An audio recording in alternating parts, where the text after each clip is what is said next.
ahead and go back on the record. And I don't know if you had opening remarks you wanted to present or just wanted to start calling witnesses. Well, I would like to begin by asking a few questions of staff, if I may. I have no issue with that, Mr. Lowe. Any issue? As long as the city has the same opportunity. Yeah, I think we're all amenable, agreeable people, so please. Thank you. Ms. Lohman, which plan set are you asking the hearing examiner to approve as the preliminary plat?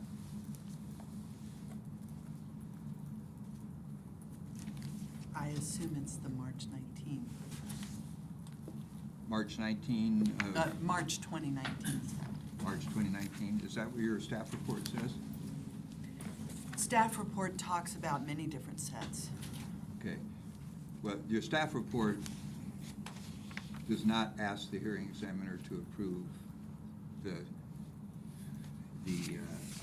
2019 submittal, correct? The revised recommendation eliminated the specific set that we were asking to have. Okay, I need you to speak up just a little bit. Sorry. The revised recommendation does not specify which set. We're just asking to have it approved based on the content of the staff report and evaluation. Well, you understand that a plat is a graphic representation of lots and streets and infrastructure, correct? Yes. So is it the March 2019 submittal that you're asking the hearing examiner to approve? Yes, with the conditions that certain portions of that are not vested. Well, you've had that plan set for a year. Have you ever told the applicant which portions of it are not appropriate as a recorded preliminary plat? We've identified over the course of almost 2 years that only the portions that are needed for the plat are vested. We have not specified what they were. We have done it more generally. I'm not the director, so I don't issue the vesting determination. Well, both you and Mr. Schlepp have testified that the 2019 plan set, which you now say is the proposed preliminary plat, has too much information. Have you ever identified, or are you prepared to identify now, where on those drawings there's too much information? We listed many items in the presentation. Well, can you turn to the plan set that we've submitted and tell the hearing examiner what portions of it you would like to have deleted because it provides too much information? I don't know that we're saying that they should be deleted. What we're trying not to do is pre-approve construction level details that cannot be fully vetted at this time. Didn't you spend many months telling the applicant to provide additional levels of detail in the applicant's submittals? I did not provide those comments, so I don't know exactly which ones you're referring to. And isn't this morning the first time the applicant and its consultants have heard that there's too much detail in the March 2019 plan set?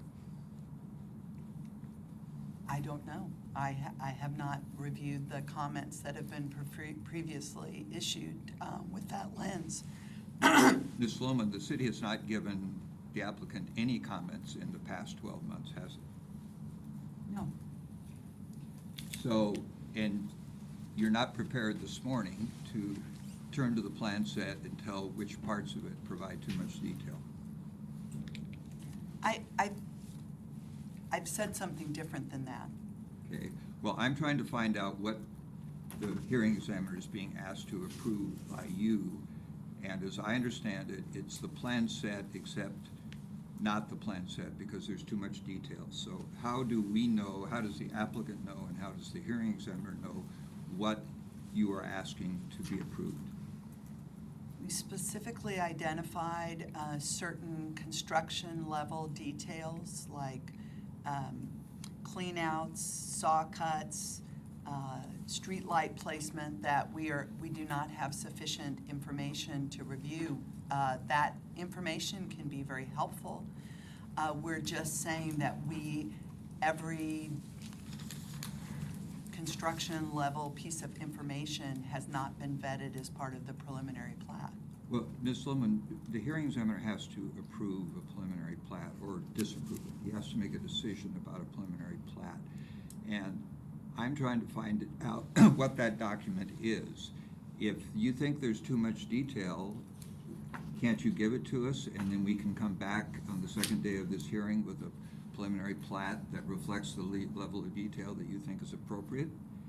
If you would like us to provide a list, we can do that. Well, we would have liked it sometime in the last 12 months. Can you do it before the next day of this hearing? Yes. When can we expect that?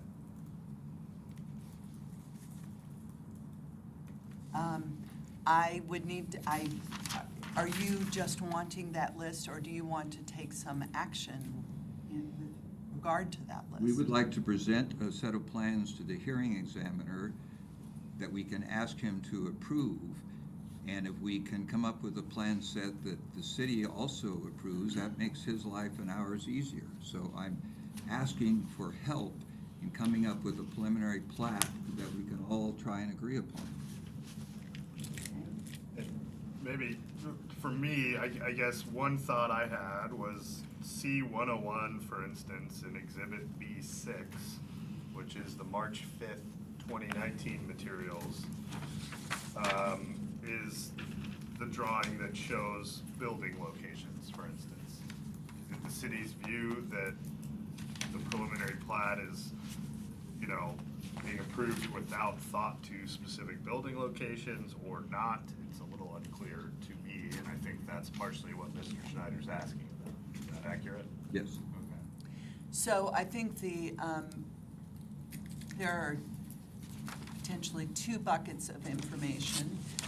One is information such as building footprints and parking lot configurations that we believe were not in the August submittals, and we believe are not vested because they came after the build-out period. Separately from that, is a construction level of detail that we were referring to separately. We would be glad to, I would like to confer with my colleagues and after lunch propose a timeline for providing that information to the hearing examiner and the applicant.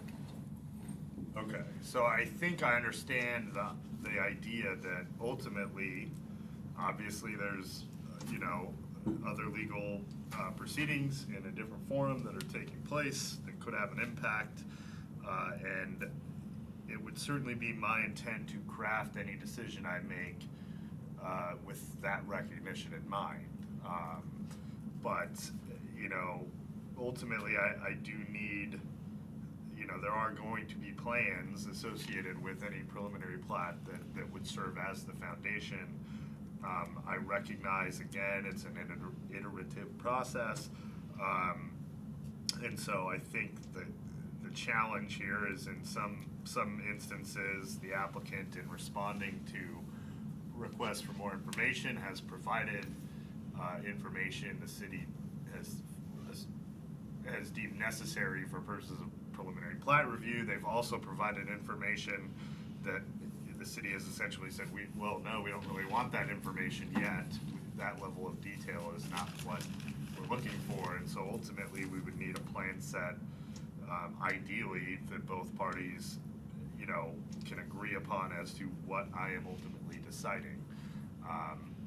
It's not an ideal situation, but maybe the best one and the quickest way forward to address all the other concerns that need to be addressed, and through the LUPA review and the other forum, and how that would work. I'm not guaranteeing this also goes to LUPA review. I would hope that.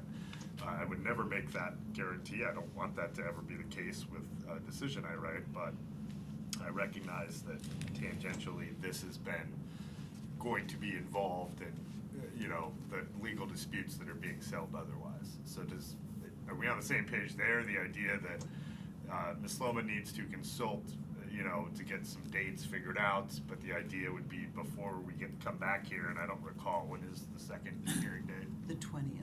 March 20th, so it's not a lot of time, but essentially the parties would have an additional exhibit that would be the plan set that is theoretically agreed upon, that I would be reviewing for purposes of preliminary plat decision. Ideally, we would have an agreed-upon plan set, but if we can't agree, at least you would have two alternative plan sets There. to decide between. Okay, so that makes sense to me. So I think over the lunch break, Ms. Sloman can confer with her colleagues to try to figure out timing. And again, we know that it's a limited time frame, but we'll try to sort this out as best we can. Does that make sense? Yes. Okay, did you have further questions for Ms. Sloman?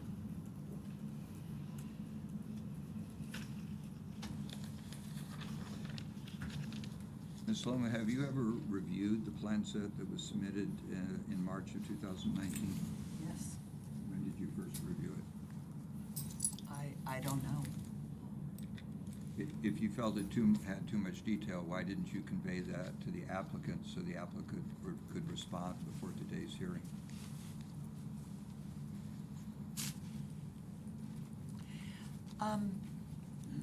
Generally, our approach is to move forward with not requiring applicants to prepare plan set after plan set, and rather to condition things.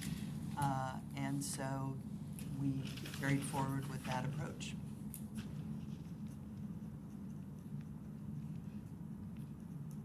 Does anything in your staff report indicate that you reviewed the March 2019 submittal?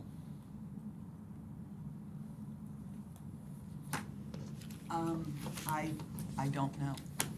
I think our intent that we have communicated through subsequent emails was to be clear that we had reviewed all plan sets. I don't know whether there's a statement in the staff report. I'm sorry, I couldn't hear you.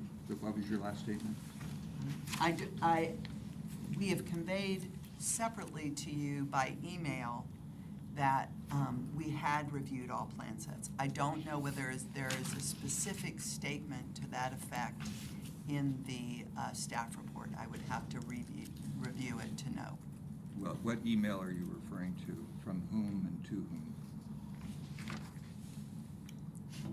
I believe that in response to Ms. Himes' email with several questions and comments on the staff report, that we indicated that we had reviewed all plan sets, but I'm doing that from memory. Okay, are you referring to the email exchange from last week?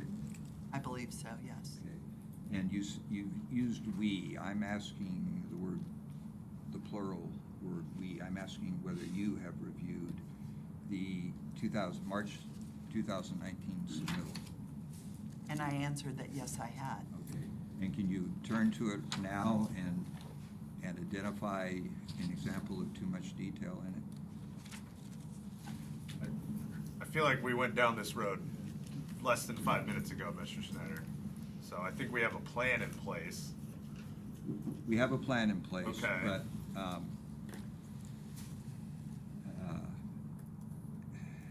it doesn't explain how we got to this situation. But we can explore that with our own witness testimony. Okay. So, Yeah, let's do that.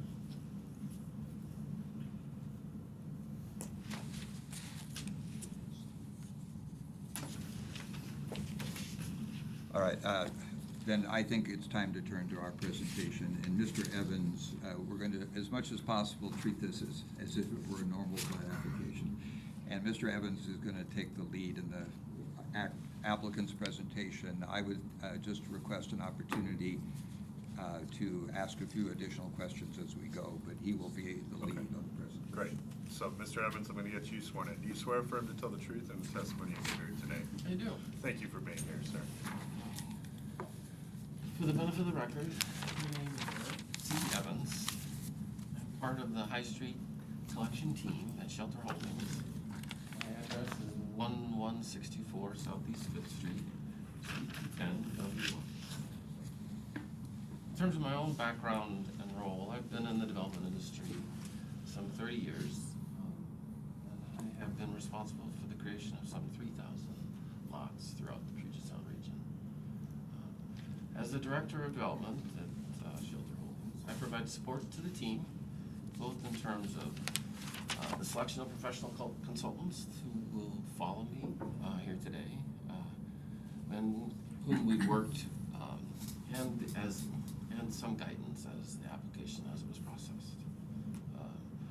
Over the course of 30 years, I've worked in and completed projects and plats in Redmond, Bellevue, Kirkland, Issaquah, Snoqualmie, Des Moines, Renton, DuPont, Everett, Seattle, Snohomish County, and King County. I've been fortunate to work with a wide variety of talented professionals and proud to say that we've never not received a permit approval for a project that we pursued. In addition to myself on the team, you've obviously met Pat Heim, who you've obviously met from other applications. We brought with us our transportationeer, Mike Swenson, and Mark Velde from KPFF. For the benefit of the hearing examiner, seeing as there's no audience, and kind of take a step back, our application is intended to secure plat approval to subdivide our plot property from its current one-lot current configuration into 10 parcels as referenced in the staff report and a series of tracts. The general purpose of this effort is to enable our group to allow the retail, medical office, and other pending applications in the city to be on their own lot and stand alone, as it were, not share one tax parcel. In most cities where I've worked and we've worked, and we've been doing this for obviously many years, the process for subdividing a lot into 10 lots, consistent with Illinois codes, is a fairly straightforward process. This particular plat has been quite unusual. And I can't say that in the 30 years I've been doing this, I've ever seen a plat take so long to reach this threshold. With that said, I would like to add a little bit to the overview that Ms. Sloman provided, both in the staff report and in the PowerPoint presentation that we got a couple minutes ago. And hopefully give yourself a chronology that helps you kind of follow the footsteps as to how we got here. I do this more to make the eventual decisions and findings of facts a little easier for us to proceed with next steps in the process. Ms. Hine will give a more detailed chronology of some of the elements, but I would offer the following kind of in the hopes of. Sure. Okay. And I'm pretty well familiar too. Just, Good. Yeah. I've produced a lot of ink on these matters. Great. But I'm not trying to No. interrupt you, Mr. Evans. For me, I think it's helpful to memorialize, and some of it's memorialized in the PowerPoint presentation, but on the staff report of the record, that the applications followed initial introductory meeting with staff in January 2017 and proceeded to a collaborative meeting that the city required on March 21st, 2017. That meeting was followed by a formal pre-application meeting on May 31st, 2017, as referenced in the presentation, that the city also required. Obviously, there's 4 or 5 months in the process that the city required us to go through to submit our preliminary plat application. But those meetings generally are, from my experience, intended to facilitate an application and inform our team on the work we need to do to support our application. I can't answer why this particular didn't result in that outcome, but clearly that's from the time frame, not the case. On January 7, 2017, our team was provided with pre-application minute notes from the city that we used to support and inform our eventual application. Those aren't in the record.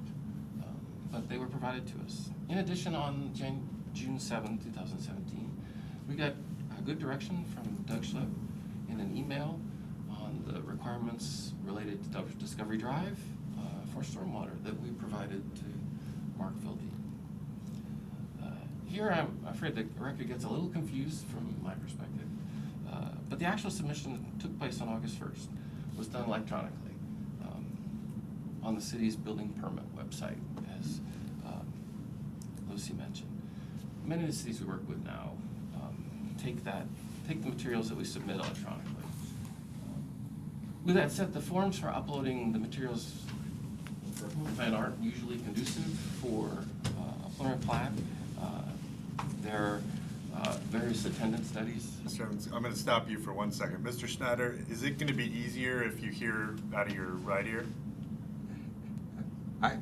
That's a source I'm constantly, it's an issue I'm constantly debating. Okay, if easier to- it's easier, I can have Mr. Evans move down. Yeah. But whatever's, I just want to make sure. That would be awesome. We're He's- trying to be, yeah, I can hear him fine. I just want to make sure you're able to fully participate. He's a soft-spoken gentleman. I appreciate the accommodation. Sorry about that.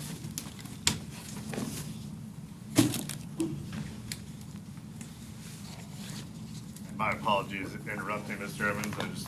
No. We try to be very aware of making sure, especially the applicant legal counsel is able to fully participate. So I'll let you continue, and hopefully that helps things out. So Yeah, you were so- just referencing August 1st, 2017, the materials were submitted electronically, correct? Electronically uploaded, but, the My Building Permit Com isn't necessarily as always conducive to supplemental studies.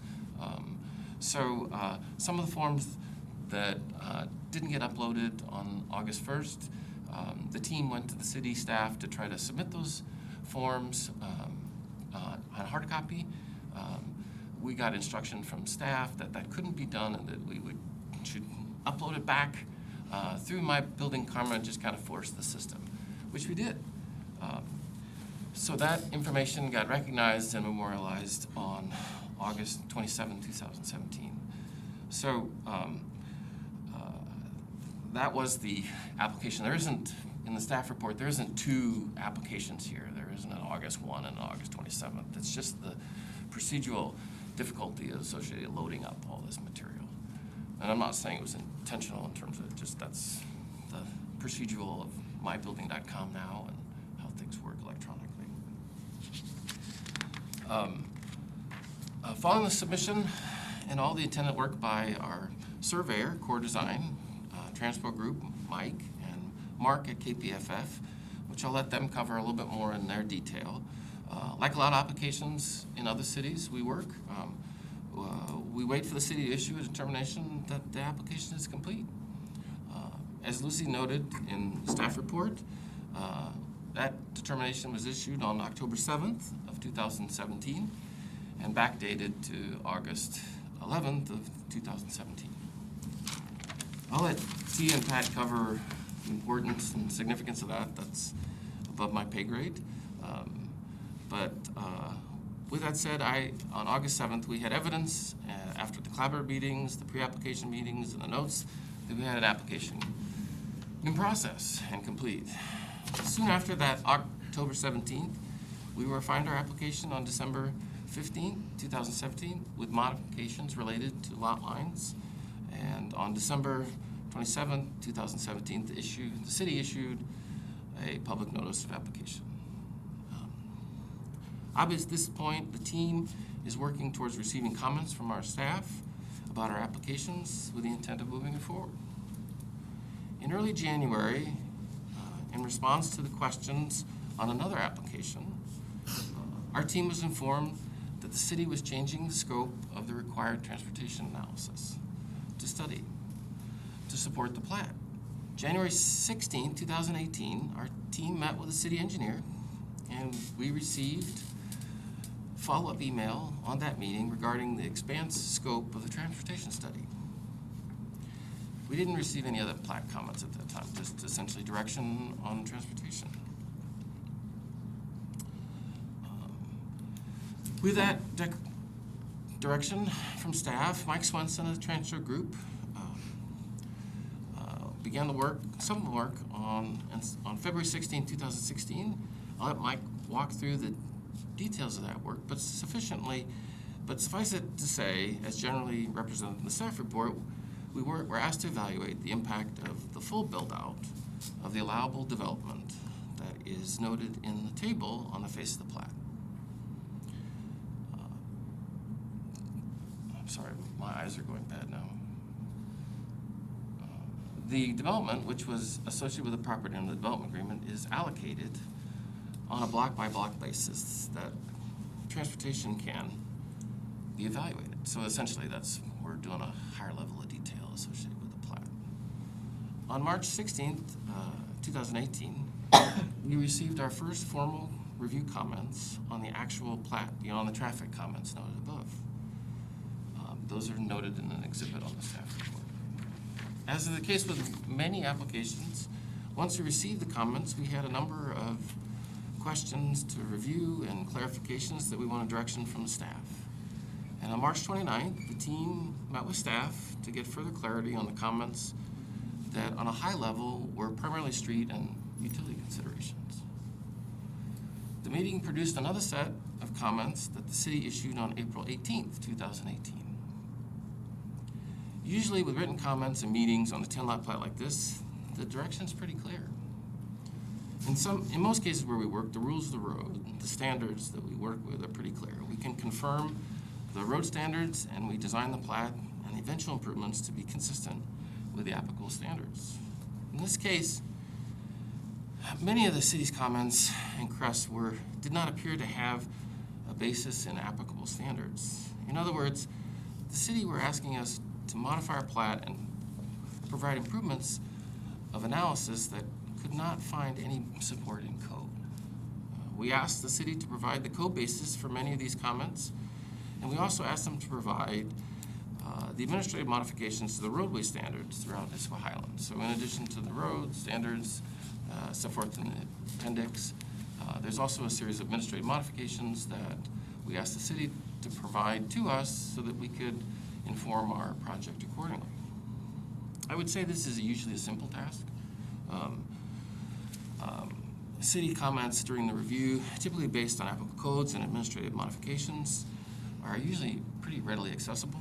In Seattle, for instance, as you probably know, modifications to code, the director's rules are published, and they are available immediately for our team to work and review.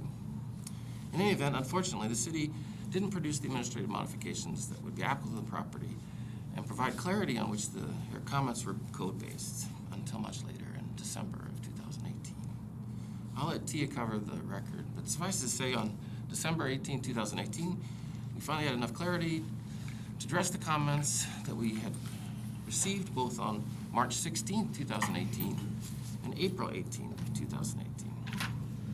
Prior to that, we simply didn't have enough direction in which to respond. On March 5th of 2019, the team resubmitted the plat to address the comments and advance the project in accordance with the standards and applicable administrative modifications. In addition to supplemental report that Mike provided with the resubmittal, includes plans reflective of Mike's analysis, comment by comment response for both April 2018 and March 2018 comments we received from the city. For the benefit of the record, and as Pat covered, March 2019 is our submittal. That is the set of plans that we're trying to get approved on the preliminary plat basis so that we can have no more disagreements or arguments about what it is or isn't being approved and what we are to design to following the preliminary plat. Obviously, it's confusing without it. Our design team is very difficult to move forward. Constantly, we'd ask that you remedy this and make it very clear that the eventual decision is based on our actual application and the plans. Many of the comments that we received from staff that are proposed in some of the conditions are unnecessary and been incorporated into the submittal in March of 2019. Utility tracks in the right-of-way, for example, are no longer in the right-of-way. They're on the property, as an example. Obviously, transportation isn't the only component to our work. Here again, the plans were submitted on incorporate input on stormwater. With respect to stormwater, there are a lot of comments about where proper location can be. I'll let Mark cover that a little bit. We obviously took the time to refine the design based on the feedback, and we asked the hearing examiner make findings of fact that meets the city standards. And more than that, we don't want to argue about there being adequate sufficiency for water, sewer, storm, or any of the public utilities. When we do these things, that's kind of a foundational component of a preliminary plat. And given the disagreement we've had on other things, this would be good not to have to revisit. With respect to the timeline from March 2019 to March 9th of 2020, I'm going to let someone else cover that. We've had no further comments during this period, and we've basically been waiting to get here. In any event, that's kind of how the footsteps, how I trace them. And with that, I'd kind of let Mike walk through kind of his transportation analysis and the work he did and why he did it, and then let him introduce Mark and let him walk through the utility analysis. And is it going to be, so I know Mr. Lell wanted the opportunity to ask questions, sort of how Mr. Schneider did. Would it be easiest to wait or do that after each individual? I will defer to the examiner's preference on that point. I think it's probably easiest to ask after each individual. Does that make sense? Happy to do that. Okay, so I want to give Mr. Lell an opportunity to ask you questions there, Mr. Evans. Thank you. Mr. Evans, were you finished? Yeah. Thank you. Just a few questions. The first was, I believe that you indicated that you commenced your work on the preliminary plat that we have in front of us today. I believe you said in early 2017, is that correct? I believe that's correct. Do you have a specific date reference for that, or is at least a specific month? Yeah, I believe the initial introductory meeting with the city was in January of 2017. And when, in relation to that date, was the collaboration meeting that you referred to? Prior?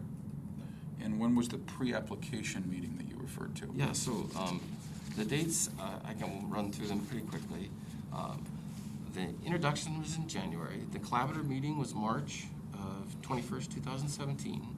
And the pre-application meeting was June 7th, 2017. Who initiated the introduction meeting that you referred to? Tia and Gary Heim. So the applicant. I'm sorry, Tia Heim and Gary Young. The staff didn't require that at City Hall, it was the applicant, is that correct? In January, correct. We were alerting them that we were coming in with an application. And when did Shelter acquire the underlying project site, the property? I don't remember off the top. That I can research and bring back. Was it immediately before you submitted you commenced your plat work in, I think you said January of 2017? You just need to let me go back and look at a deed. I'll be happy to return to that, thank you. And then a couple of clarifying questions regarding the August 2017 submittals.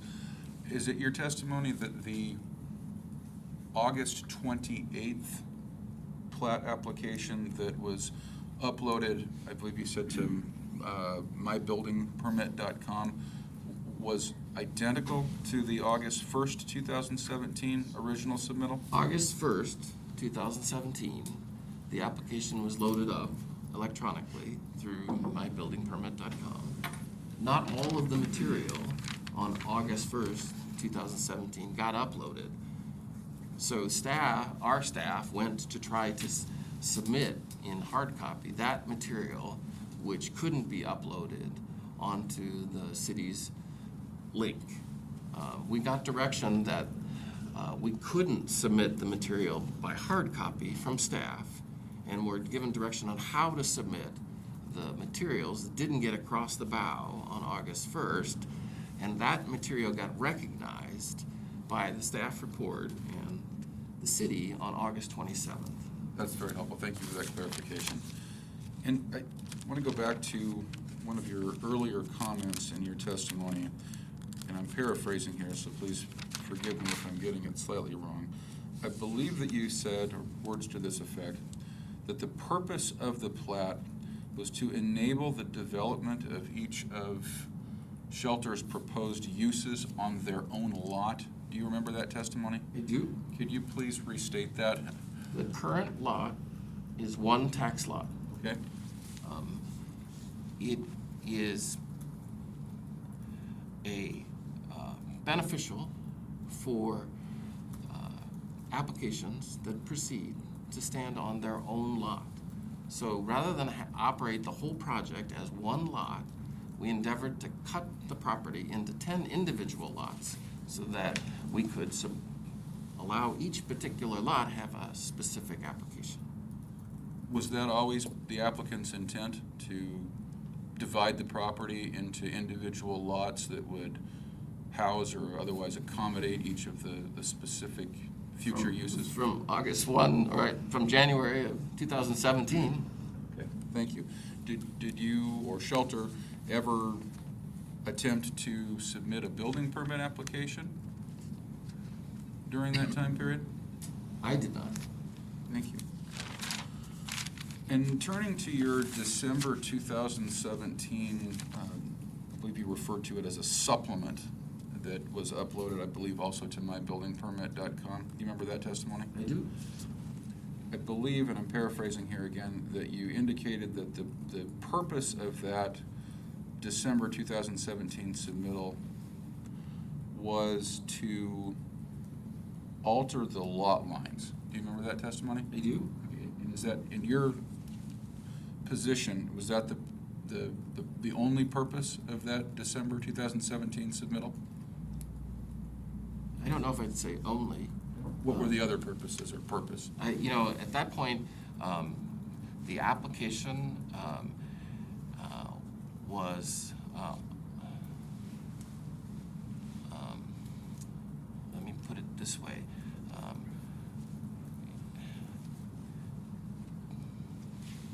We anticipated that the lot lines would need to be moved because of some of the analysis that had been going on, I believe, with respect to other applications in the city. What other applications were those? I believe it was the site development permits. The site development permits for Shelter's property? Correct. Had those site development permits been approved at the time that December 2017 submittal? No. Had they been deemed complete by the city? That I don't know.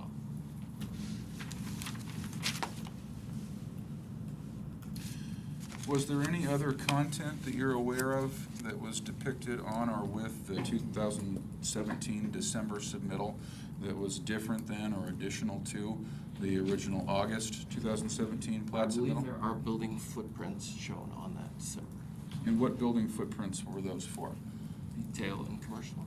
And did they correspond to any other particular That I don't know. I have document? to go back and look.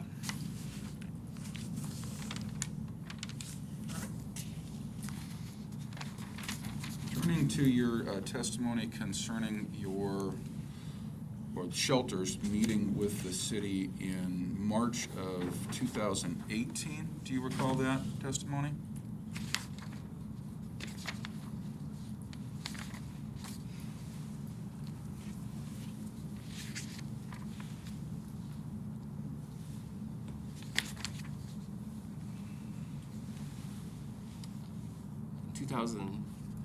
I believe you said 2018, and I could have that wrong, and I apologize if I do, but my recollection is that you said that the shelter development team met with city staff in March of 2018. Is that the wrong year? Was there a meeting in March of 2018? There was a meeting on March 21st, 2017. This would have been after the plat was submitted, I believe. I got lost at that point, too. Yeah. So I'm glad you're asking for clarification. The purpose of my question is first just to clarify the time frame here to make sure it's consistent with the city's understanding. And if you need a moment, Mr. Evans, to consult with your notes and or your fellow team members, I'm happy to accommodate that.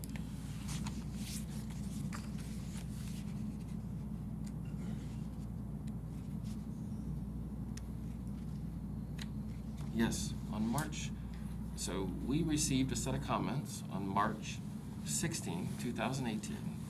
We had a comment review meeting with the staff on March 29th, 2018.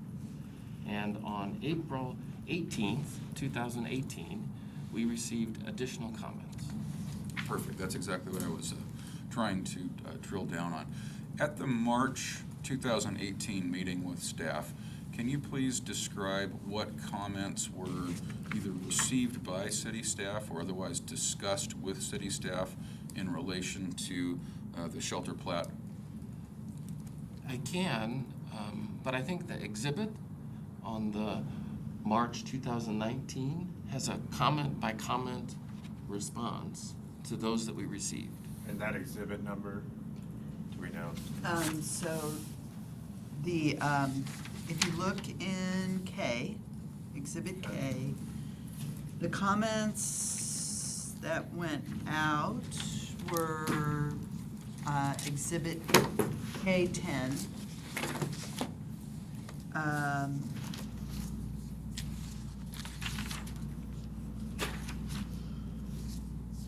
And then I assume that the response that you're referring to is under B6, 6 and 7.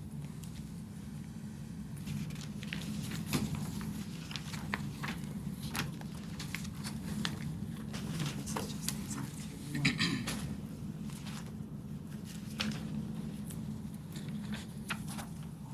There's a B66 and B67. Well, those are two sets of comments.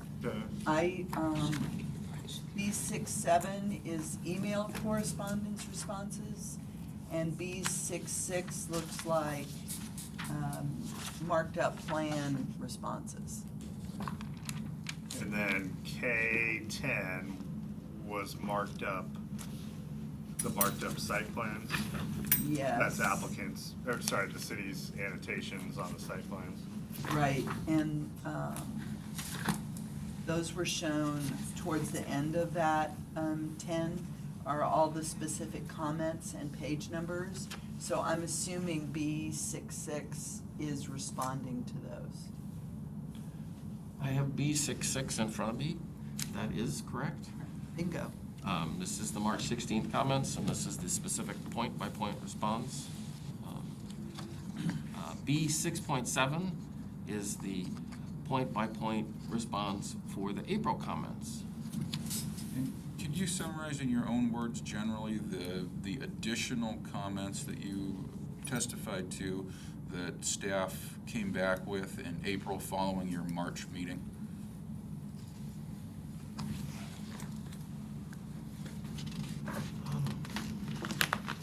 Yeah, comments are best just read. Okay, fair enough. What mean, I'm they're trying to do is, here. what I'm trying to do is explore further what Shelter's position is rooted in suggesting that the comments that staff returned with in April were somehow inappropriate or excessive. Could you summarize that in your own words? I did not say, if anyone interpreted, that I said that the comments in March of 2018 or April were excessive. This is what we got. This is how we responded, and they are incorporated in our March 19 application Fair enough. materials. Thank you. Did you find the city's April 2018 comments objectionable in any way? Is it your testimony that they are not objectionable?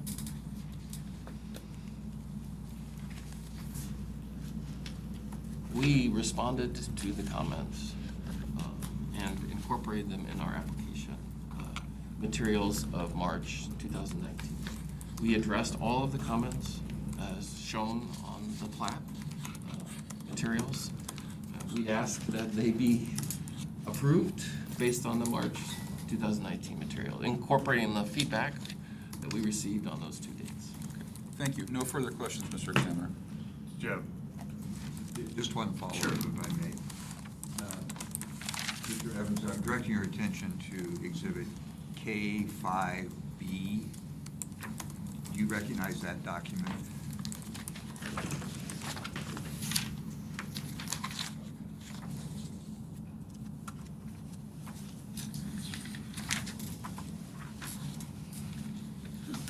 I do.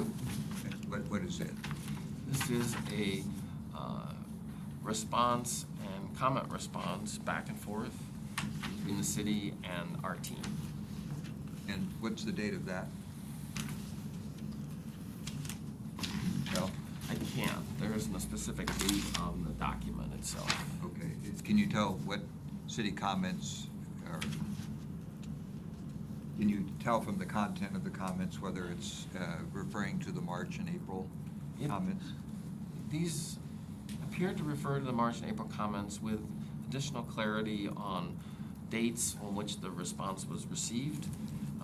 It notes an August 24th, 2018 response and a 10/10/2018 response. Thank you.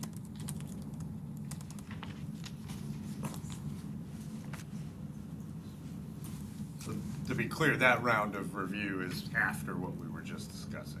Correct. Okay, And Ms. Hyde will address that further. great. Was that it then for Mr. Evans? For me? I'm asking Mr. Schneider if he was done with you. And I had- I don't have any specific questions for you at this point. Mr. I have nothing more. Okay, great, thank you. And your next witness then? That would be Mr. Swinson. Do we want to keep going with? I was thinking we'd go another hour because we just took a break and then do lunch at 1. Is that gonna work for folks? Well, perhaps we can do lunch when we're done with Mr. Swinson. I think That it would would be be- less than an hour. That would be fine with me. No objection from the city. Okay, great. And I'll have you sit on that side as well. Thank you. And thank you for being here, sir. Do you swear affirm to tell the truth in any testimony you give here today? I do. And if you can introduce yourself for the record. Sure, my name is Michael Swenson. I'm a principal at the Transpo Group.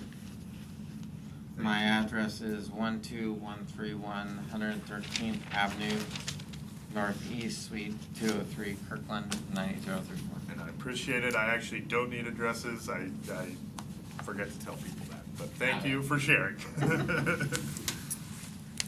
So, let's jump into it. Yeah, if I may, I actually have a CV for Okay. Mr. Swinson.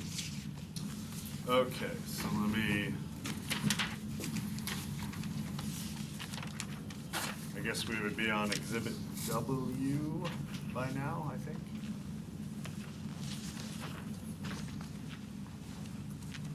That track with what you have, Ms. Lohman. And Mr. Exhibit Oh, W yeah, would sorry, be the. sorry. Yes, W? I had V as the new recommended, Yes, so then this new exhibit would be proposed W, correct? yes. Okay, Thank you, okay, I sir. think we're on the same page, great.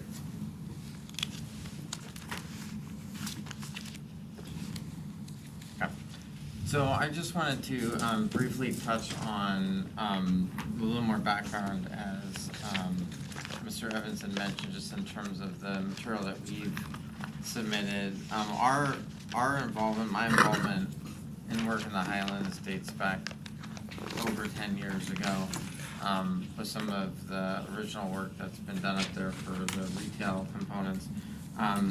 Our work on this particular plat and this particular matter started in 2017, and what's been referenced in I think it was the August submittals of 2017, which is our memorandum dated July 28th, 2017.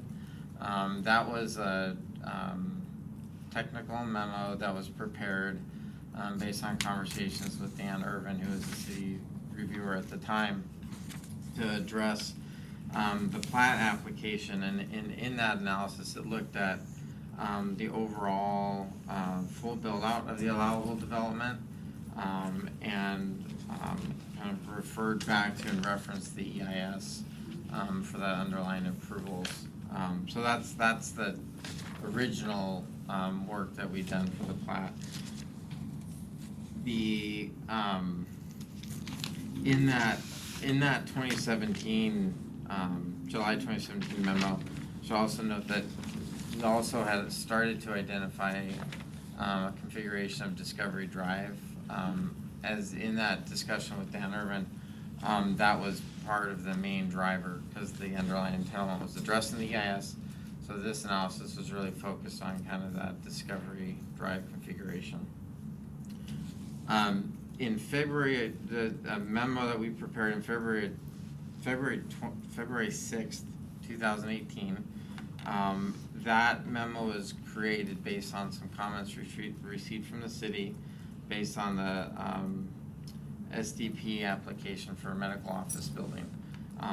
That analysis included a much larger and broader scope of work, looking beyond site access and Discovery Drive. It looked at area-wide intersection level of service impacts for that allowable development. So it went beyond the typical scope of some of the plat work that we've done up in the Highlands. For example, I think Block 19 was mentioned previously. That was some work we had done on that project. And that analysis was really limited to site driveways, site lines, kind of really that local access. Our February 6th memo that was done, as I mentioned, was much broader, area-wide, level of service impacts. Also included at the time some further analysis of Discovery Drive, looking specifically at turn lanes, turn pockets, forecast traffic volumes at those intersections along there.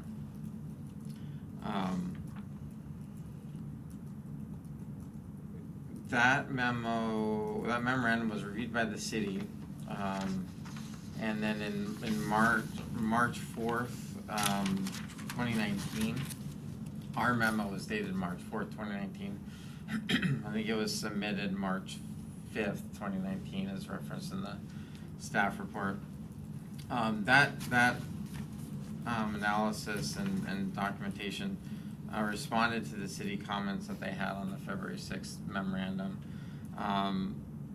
in which we specifically provided further information really around Discovery Drive and the channelization along that. We have in that memo, there's a figure that references the proposed channelization along Discovery Drive. It also notes the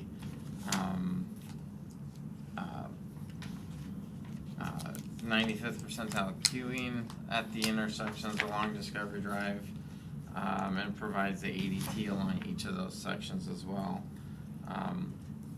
There, as mentioned, there is a typo in that table 1 of that memo where we had referred to neighborhood arterial. The city's correct, that should have been neighborhood. And just to be clear, where I'm looking, is this exhibit B64? It's a memorandum dated March 4th, 2019? Yes. Okay.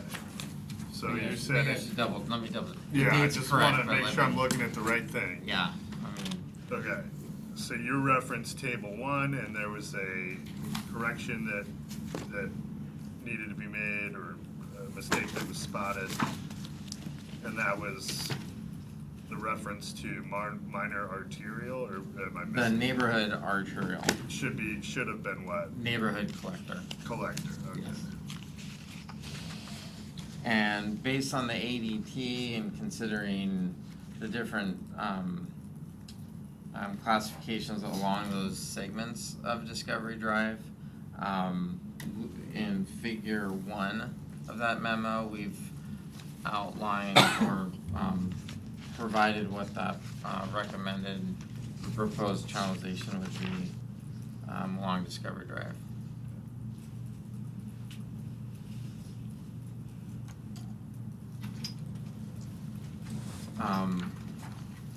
We've also provided in that February 6th memorandum, going backwards now, sorry about that, the channelization and analysis of all of the locations, including along Federal, which was referenced by staff in one of the conditions as well, Federal and Ninth.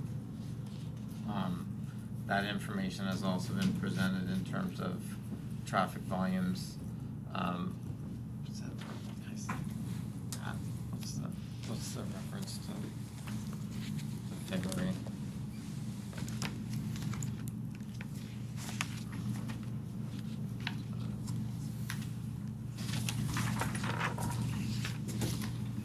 Okay, so you're saying Transpo Group produced another document that isn't the March 4th, 2019 one just referenced, it's something from February? Yeah, the February 6th memorandum provided a broad, comprehensive look at all of the intersections. And that's, I think, B42. That I have. That jives with what you're saying.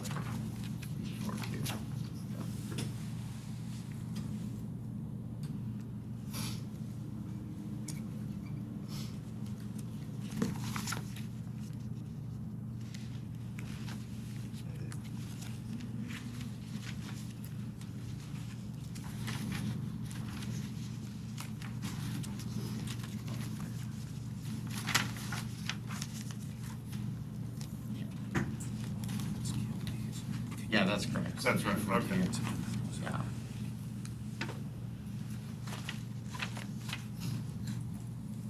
So that's basic overview of everything that we had done in response to the city comments.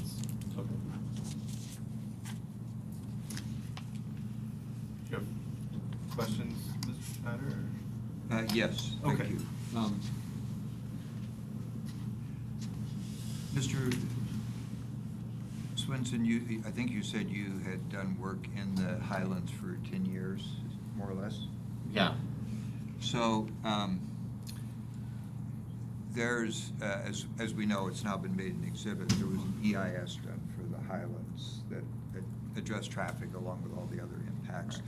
So when you are asked in general to do a traffic study in the Issaquah Highlands, what is the relationship between what you do and the EIS in general? Typically, we would rely on the EIS for the underlying entitlement for the properties within the development that's proposed. What we would typically do at a plat level is focus on site access, those intersections adjacent to, similar to what we did for Discovery Drive.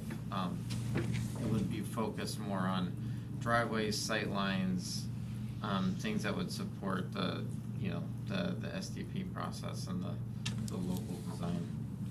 So you referred to a project on Block 19. Yes.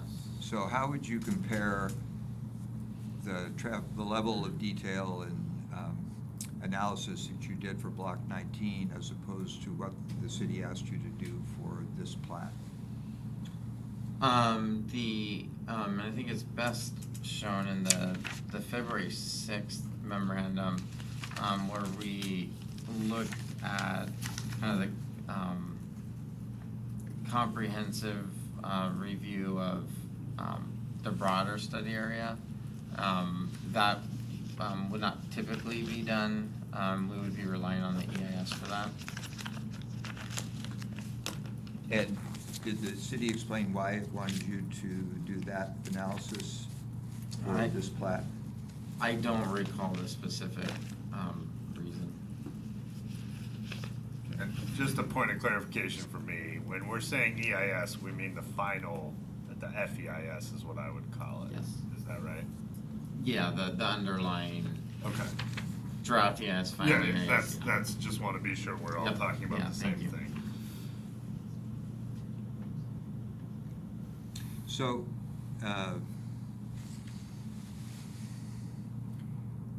you were, my understanding is the traffic analysis that you did assumes the total build-out allowed by the development agreement on this property, is that correct? That's correct. And based on that, let me turn your attention to Exhibit B, which is what was offered this morning by Ms. Sloman. It's the revised recommended proposed conditions of approval. And ask you to take a look at condition 12, which refers to a portion of Discovery Drive being a neighborhood collector 1. What's your response to that?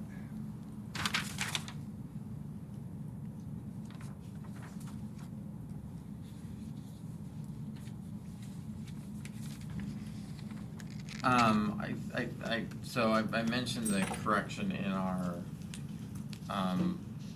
March memo to revise it to neighborhood collector. We've outlined what we believe the channelization should be for that section. And then I believe that has been labeled as a neighborhood collector 2 in the March 2019 plat. And what's your understanding of the difference between a 1 and a 2 in terms of a neighborhood collector? I would probably need to defer to Mark for the. So can you just give us an overview of how you and Mark Veldee, the civil engineer, interact in terms of coming up with a street design? What role does your analysis play in the design of the street? Sure. So within kind of where that collaboration occurs is there's a desired section for each of these segments, and it's to have a road section like Discovery that we have 3 different road classifications within that one larger section is it's a little atypical to have a road broken down into 3 segments like that. So where a lot of the collaboration between myself and KPFF was in terms of how we transition between those segments or between those sections at each of those segments. We can't just simply start a new section each time we get to an intersection because we need cars to flow and pedestrians to flow safely and efficiently across that break line. So that's where that coordination is between our review of the traffic operations and then KPFF's assessment of that section and the other roadway characteristics that go with that, such as the bike facilities, pedestrian facilities, things like that. So you referred to Discovery having a different classification for each block or each segment, is that correct? That's correct. And where does that different classification come from? Is that a city code? Is that a result of your analysis? How do we come up with those different classifications? It's based on the projected ADT, average daily traffic, for that particular segment, and then where that ADT fits within the city's standards for those sections. Okay, so you did an ADT, an average daily traffic analysis for the full build-out of each of these properties. And because Discovery, correct me if I'm wrong here, because Discovery Drive sort of dead ends or ends at a private driveway rather than a city street, that meant that each of those road segments had a sufficiently different level of traffic that it would be a different segment for purposes of design. Is that a fair summary? Yeah, it's influenced by kind of connections to the south for the Swedish piece and what's projected there for future traffic as well. So it's a projection that includes us as well as full build out of that sub area of the Highlands. Okay. And you said going back now to February of 2018, at the February 6, 2018 meeting, that the feedback you got was based on an SDP application for a medical office building. Can you amplify on that a little bit and explain what you were told? In terms of the scope. Right, what was the relationship between the SDP application for a medical office building and the traffic analysis you were being told to do for the Plat? I don't recall specifically what that relationship was. It was, just asked that we expand that scope beyond what we had done originally for, the Plat, based on what, Dan Irvin had told us at the time would be necessary. In that July, memorandum, we had highlighted those items that would be included in subsequent studies for the different SDP applications, and that talked about site access and things of that nature. Well, so you referred to a July memorandum. Were we talking July of 2017? July of 20, yes, sorry. Okay. So who gave you the direction from the city in July of 2017? Dan Irvin. And who gave you the direction then in February of 2018? Doug Schlupp. And can you summarize for us in a nutshell what the difference between those two directions were?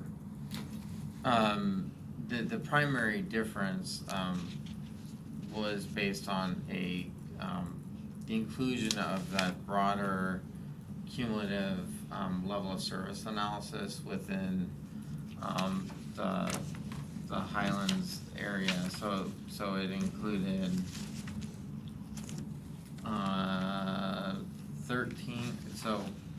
13 intersections in the studied for the AM and the PM peak hours. So it's the full network that is shown in Figure 1 of the February 6, 2018 memo that highlights the study intersections.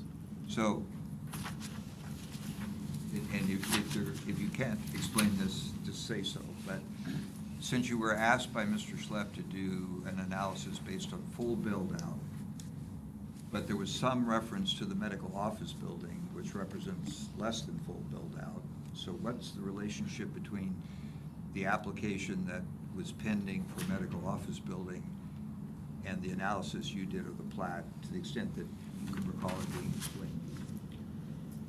Well, so the primary driver for looking at the cumulative build-out was because of the interconnected grid system that's being proposed as part of the Plat, making sure that the traffic volumes along Discovery Drive represented the full build-out of that area, so that the roadway was sized and designed appropriately. So that's why the full build was part of that discovery analysis. And what again, maybe it wasn't explained to you, but I still don't understand what the city said that drew a connection between the medical office building and the full build-out. Yeah, I guess I can't. I'm not sure I can answer that. It wasn't clear. Since your memo dated March 4, 2019, which we've established as Exhibit B64, have you received any feedback until today on your submittal from the city? We have not. Thank you. That's all I have. Thank you. Mr. Lowe, did you have a question? Very briefly, good morning. Yeah, all right. Or good afternoon, apologies. The discussion or communication that you just indicated that you had with staff, I believe you were in referencing Dan Irvin, is that correct? Do you have a copy of the email exchange between yourself and Mr. Schlepp and Mr. Irvin? I believe this is listed. K13. K13 get in front of you? Could you turn to that, please?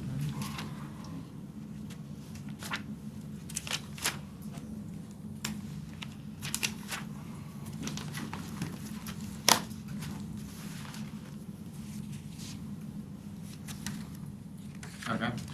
Can I have you scroll down in that email exchange to the colloquy or back and forth that begins on the second to the final page, and at the top of the page includes an email from Mr. Schlepp to yourself dated January 9th, 2018.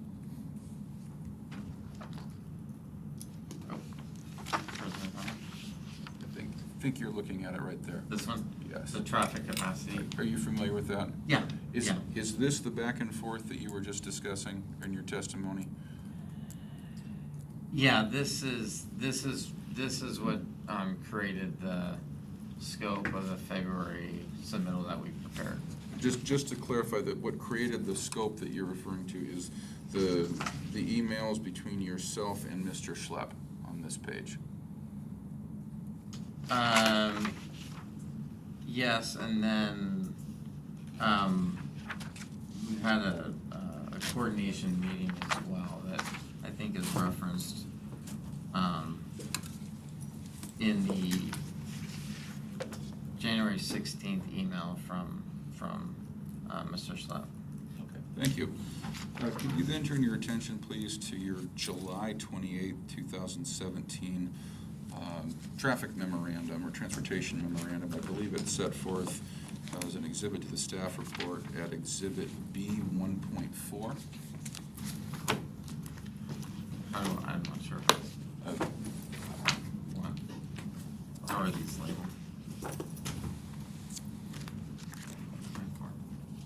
Oh, I have it. I think I have it.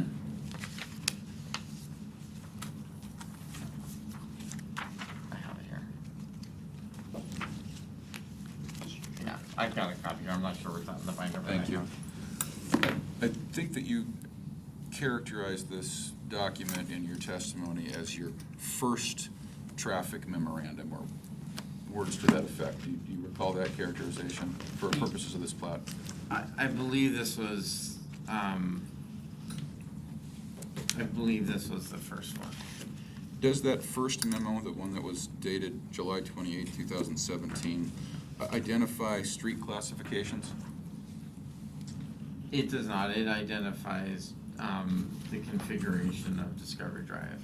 Does it identify average daily trips or ADTs? It doesn't. Could I then have you turn your attention, please, to Exhibit B 6.4, and if you have a separate document there that's not necessarily going to require you to look at the staff report, this would be your March 4th, 2019 memorandum. Yeah. I believe you were referring to that as your second memo. Yes. Do you recall that? Yes. Okay. Does that Or second... this is the third one. The Okay. February is the second one. The third memo, pardon me. Yeah. Does that third memorandum, again, the March 4th, 2019 document, does that identify street classifications? It does on table 1. And does it identify average daily trips? It does.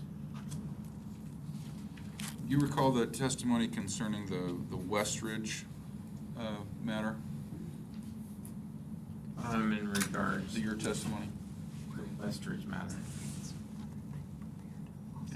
Did you also prepare a traffic study for the Westridge plat? Yes, for the TDR. Sorry, was that what Block 19 was being referenced, or was that something else? I believe it's related. I'm consulting with staff right now. And if Mr. Swinson did talk about Westridge, I somehow missed it. I heard Block 19, but I don't know if I heard. If you spoke to it, I apologize. Those are two different Those things. are I thought they were, okay. Thank you. So could you describe your work for the Westridge project? Our work for the Westridge portion primarily addressed, we've done a variety of things, but evaluating their TDR requests, Could you please compare, or is there a comparison between the Westridge traffic analysis that you performed in relation to the traffic analysis that you prepared on March 4th, 2019 for the shelter project?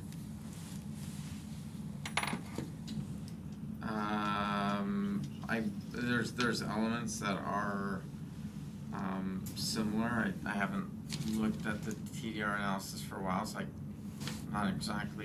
can't really Sure. compare them directly, but I know there's similar elements in terms of the broader study area and things of that nature that we looked at. Were intersection impacts analyzed and addressed in both documents? I believe they were, yes. Thank you very much. No further questions. So just to be clear, from the parties, I don't want to annotate an exhibit if it wasn't intended, but Mr. Swenson, in that particular document, B64, which is your memorandum from March 4th, 2019, in Table 1 on page 3, you had acknowledged that the intention related to 6th Avenue to 5th Avenue Northeast had been that this should say neighborhood collector as opposed to arterial. Is that accurate? That's correct. And does anyone object to me annotating my exhibit such to reflect that? I mean, we all agree that was what was intended, and there's No objection from the city as long as it's clear from your interlineation that that's what you're referring to. Yeah, and I don't maintain the official file, but if I'm referencing it for whatever reason, I want to make sure I do it right. So we're all And that was what our condition 12 is. okay. That addresses that. Okay. I didn't have any specific questions, but and this might better be referenced. Well, if you can answer, I guess, what in your estimation is the difference between the Collector 1 standard and the Collector 2 standard, and why does it matter? I'm gonna, if I can, I'd like to defer that to Someone to else I'm our gonna company. hear Yeah, from. Okay. Then that We'll be was able that to- was the big question I had, because I know that was the sort of what's at issue here. So I didn't have anything further. Did you have any? Yes, I'd like to follow up on these questions about Westridge, because I think there's a fair amount of confusion. I got a little confused, so please go ahead. So, what is the Westridge project that you were asked about?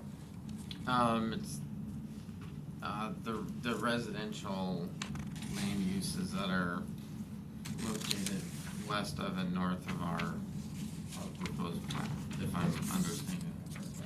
And is it fair to say that that Westwood proposal was outside the boundaries of the Issaquah Highlands Development Agreement?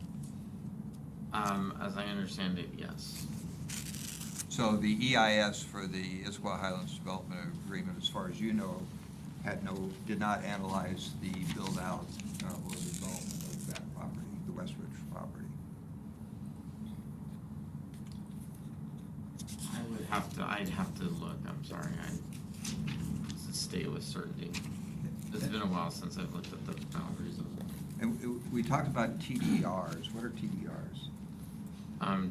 Transfer development rights. Okay. And so why are we talking about TDRs? What did you do that involved TDRs? We were looking at increased traffic associated with those projects, but, I mean, it has been several years, and I did not prepare just based on that, so my knowledge on that is a little rough, so. No, I understand you're being asked about another project, but, so again, just so conceptually we all understand, you were asked to do a traffic analysis involving TDRs for the Westwood project? For the Westridge project, yes. Okay. And when was that done? I'd have to go back and look, I'm sorry, I don't have the, Okay. In your mind, does what you did for Westridge have anything to do with what you did or didn't do for the shelter application? I would view them as two separate matters. I mean, the traffic associated with that was reflected in our analysis of Discovery Drive, so that's the relationship between the two. Thank you. That's all. Great, thank you, sir. So the suggestion was that we would take our lunch break now. Is that jive with everybody? Okay, let's take, how long do folks need? And so I think at this point, we would have, is it 3 additional witnesses when we get back? Well, it'll be Mr. Valdez and Ms. Heim, I believe, so 2. 2 additional witnesses. I'm trying to understand it seems like everyone thinks we're definitely coming back for a second day. Is that different witnesses, different issues, more of a legal argument? What's the thought process on how we're ultimately proceeding? Well, I think there is a possibility we'll get done today with the testimony, although Right. I'm not certain of that. Okay. But even if we do, I would request that we come back, because we have the plat. I think there should be legal argument. Sure. And. I agree. Yeah. Okay.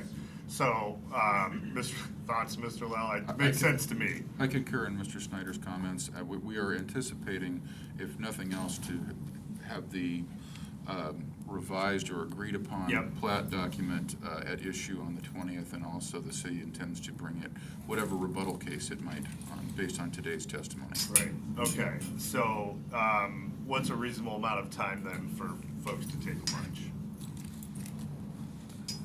How about if we come back at 1:45? An hour and 10 minutes? That's a little longer than I would normally think. How about quarter after? 45 minutes, is that too short? Wait, am I reading this right? Well, that'd be 40 minutes. 40 minutes is a little short. Why don't we say at the half hour? 1:30, thank you. I'm Sorry. struggling with. I've been saving myself for that. Yeah, 1:30. Would that make sense? So we'd have approximately just under an hour? Okay, we'll be back at 1:30. Thanks, everybody.